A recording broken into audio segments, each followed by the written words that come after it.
So yun, nandito tayo ngayon sa Perpetual Health dito sa Las Piñas. Nag-aasikaso tayo ng billing ngayon dahil ang daddy natin ay na-hospital dahil ito ay kulang sa dugo.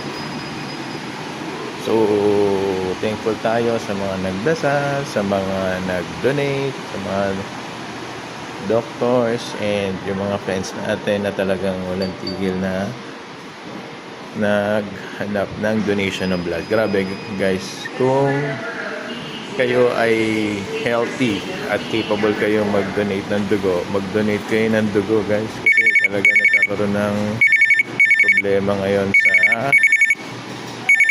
mga dugo ngayon. Ay, buti na lang guys, makakalabas na si daddy. Yun na nga yung sinasabi ko sa inyo. Kasi ang dami kong tinawagan na blood bank ng Red Cross. Grabe, wala silang A positive. Tapos sobrang rare daw ng mga A positive.